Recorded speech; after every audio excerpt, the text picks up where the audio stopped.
Now that I've written down my data in my data table under the thin rubber band, I'm going to add 2 more of these metal weights for a total of 300 grams. This one's 50, that's the holder. Then I have this one, that was the 100 grams. We added 100 more grams for 200 grams. And now I'm going to add 100 more, 2 of these discs, slide them in the top for a total of 300 grams. So we're doing 300 grams. And we're going to measure how much the rubber band stretched for 300 grams. Now that we've done the thin rubber band, I'm going to work on the medium rubber band. So I'm going to attach a different rubber band to my setup here so we can do the second group of data in the table under number 4. So I'm working on the medium rubber band right now. Don't forget to measure your medium rubber band before you put it on. I'm holding it down and being careful not to stretch it. Make sure you measure in tenths of a centimeter and record that in your data table where it says medium rubber band original length. I'm basically going to repeat what I did for the first trial. I'm going to put on the holder with 1 weight here and put it on my medium rubber band that I've attached to the ring that's on the string that's on the dowel here. Now I'm going to take my ruler and I'm going to measure how much the rubber band has stretched. Remember to measure from the bottom of the rubber band to the very top. Mine's about 9.2. Now it's time to measure the rubber band with extra weights. We're going to put 200 grams, which means putting 2 more discs on our weight set for a total of 200 grams. Each of these masses is 50 grams. So now we have a total of 200 grams on our rubber band, and we're going to measure the length again. I'm going to record that in my data table. 100, 200 grams, 11.2. Now it's time to add 2 more metal discs for a total of 300 grams on our medium rubber band. So add your weights and take your measurements.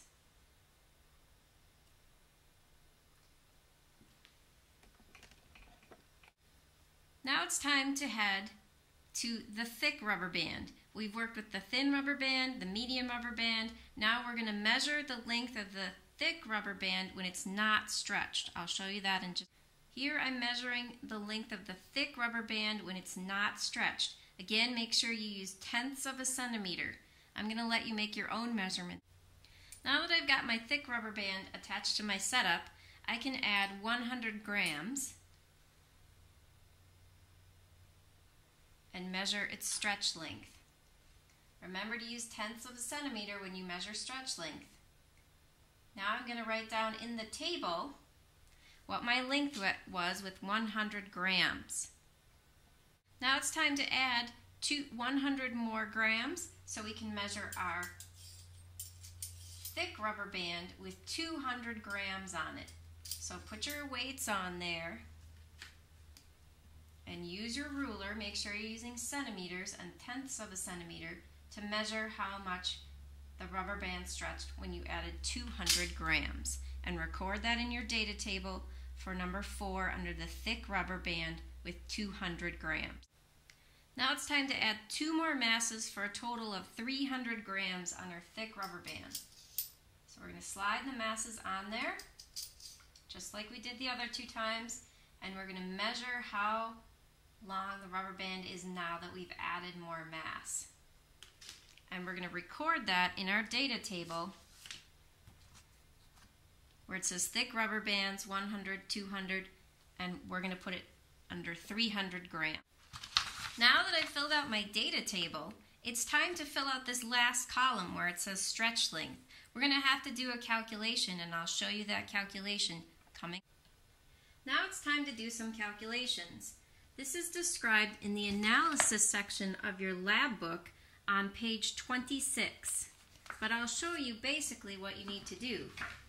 You need to take the length with mass, that's in your data table, it's the second to the last column, minus the original length, that's what you wrote down when you measured the rubber band without any mass on it, when you just could put it right on the ruler. Mass hanging from it, minus the original length that you measured without any mass on it, that equals the stretch length. That's the last column in your data table here, stretch length. So you'll have to do some calculations.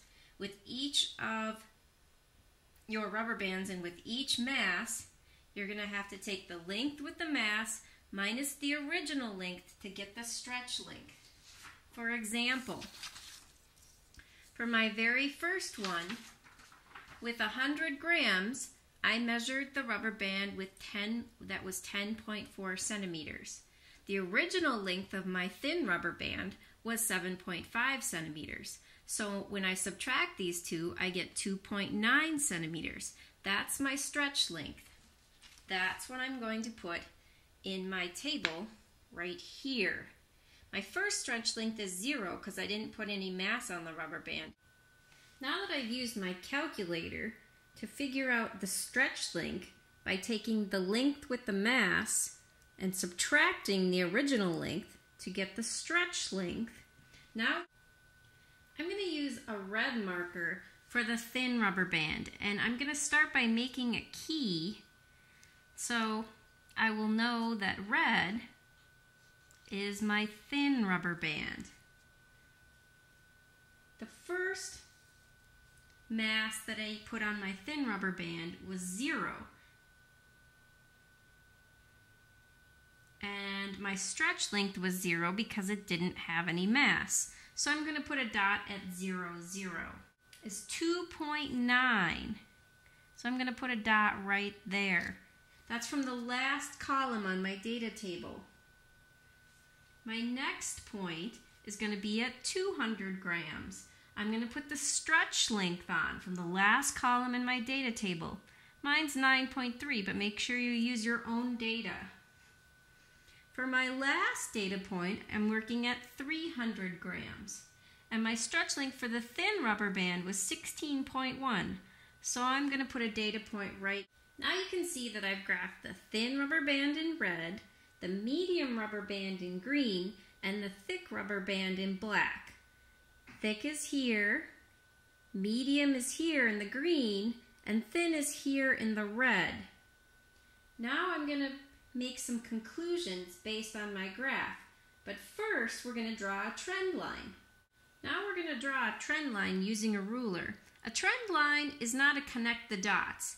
A trend line is an average of where you think, an average of all the dots, where you think the next point might be. We're going to use this line to predict what the stretch length of the thick rubber band would be if we put a 400 gram mass on it. It would be somewhere around in here. So later in our conclusion, we're going to look at the graph and look at where this trend line for the thick rubber band would be if we put a 400 gram mass on it. Now it's time to answer question 6. Did your data agree with your hypothesis? Explain. It's very important that you don't say, my hypothesis was correct. You need tons and tons of data to say whether a hypothesis is correct or not. You would need to do about 10,000 experiments. You want to say whether your data supported your hypothesis or not. And you want to be specific. You want to say, this is what I found. Use numbers from your data to indicate whether your data supported your hypothesis or not. Remember, you made a hypothesis in the beginning of the lab. Number 7, we already did. I explained how to draw a trend line that characterizes the data for the thick rubber band. You use the graph to predict where you think the rubber band stretch length is if it had a 400 gram mass attached to it. So use the trend line we drew on your graph to do number 7.